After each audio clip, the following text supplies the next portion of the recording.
here we are at part 3 of our quest to make a beautiful tea rose, one of these things, out of crepe paper. And you can use doublet or Cartotechnica Rossi paper. And this is, I believe, part 3. So if you have questions about how we made this strip, or what kind of paper we're using, or about the dye, please do watch the earlier videos in this playlist. All right, so just to refresh us, we've got our strip in order with wedges and waves on this side, and then in the middle we've got more wedges and then some petals, and then we're starting to get toward the end actual full-size petals. And we, in our last video, worked on detail cutting the petals. We made plain ones, we cut a notch, we made a pout, we had a slit, we had some irregular petal leaves that were jagged, and we also made some split. So that's what's going on here. And if you do a good job with your detail cutting, you are going to be able to have an easier job shaping. Okay, so I didn't mean to write petal details here. I meant to write petal shaping. So these are some of the shapes I'm going to teach you with our petals. And so let's start at the very beginning with the inner section of the rose. These petals are only going to be barely visible just from the top. Whoops, sorry, just from the top here. And you know what? If we're only going to see this part, let's only shape that part. So I've got myself a number 22 or 24 gauge wire, and I'm just going to roll a little bit. And what that's going to do is make a tiny flare, a small flare. I can also make a tiny flare by just pulling a little bit. But one thing that I want to do is cover up these edges here. So I'm going to instead roll and then pull. And I find that that pull makes an outward roll that's going to stay put. So here I'm going to do the roll. So I'm rolling it on the wire and then pulling it.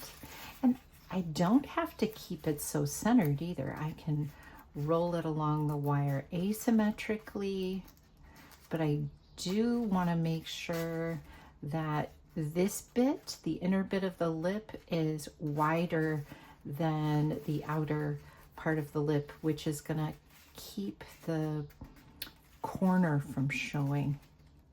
All right, so here I'm making a roll that's angling the other side. Now let me show you even another kind of roll, which I'm going to call a crunch.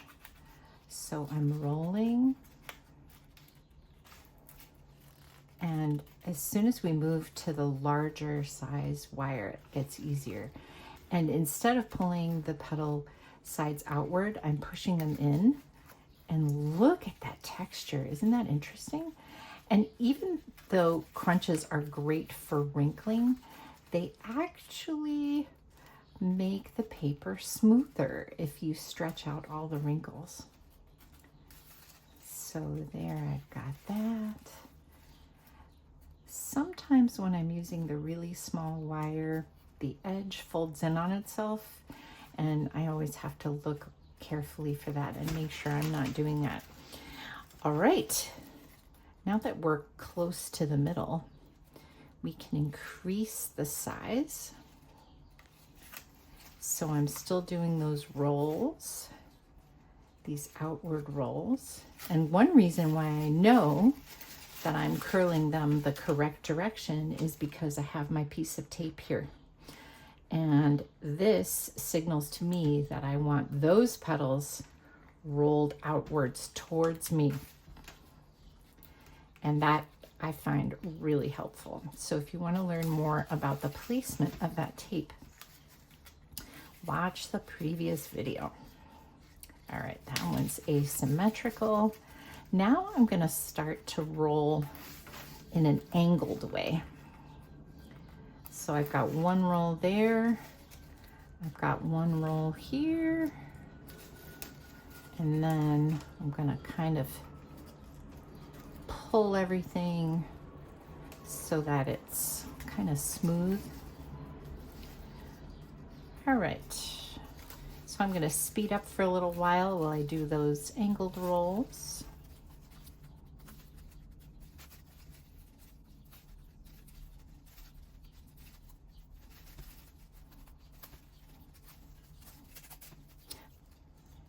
So for this petal, I'm scoring it. I'm moving my fingers up, but I am pressing my middle finger's nail tightly there to give a ridge to the back of that petal, which is a really common thing for roses. Okay, this is my irregular petal, and I can have a lot of fun with that. I can curl it this way, I can curl it this way, and the notches are going to really hold the shape in fun ways. And so here you can't see the notches, but if I turn it this way, you can. Well, that's good fun.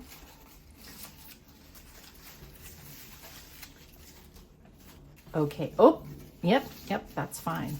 All right. Actually, I got confused and I turned it the wrong way, but I got my piece of tape here to help me remember which way to go. There, we want them curling this way. Okay, almost done. Now that we're really close to the end, I'm gonna bring out the big guns. This is my skewer or my orange stick, and this is a split petal. And it's gonna take up a lot of visual space and be absolutely gorgeous. And if you notice, I'm really only shaping toward the top until I get to about this point. All right, and then here is our big petal. I think I'll want a little crunch there. In the previous video, we saw a real rose that had a side that was crunched in that way. It looked so great. And then this side, I'm going to crunch also, but I'm crunching it instead of to wrinkle for the sake of making it smooth. And this is going to be what I call a grand flare. And I am shaping it all the way to the bottom. And it's going to just hang there in space. It's going to be a gorgeous thing. And I think I'm gonna make a little tiny roll at the bottom too. So these can all be combined. And here I've given us a score going down that petal as well. All right, so we're gonna do the same thing on the other side, and I'm gonna speed up, but you'll see me. So I'm flipping it over, and then notice that all of these petals, they're curling underneath. That's okay, they're supposed to. And these petals, they're gonna curl toward me. So here I go.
All right, everything is shaped and it looks like an octopus. If it looks like an octopus, you've done great.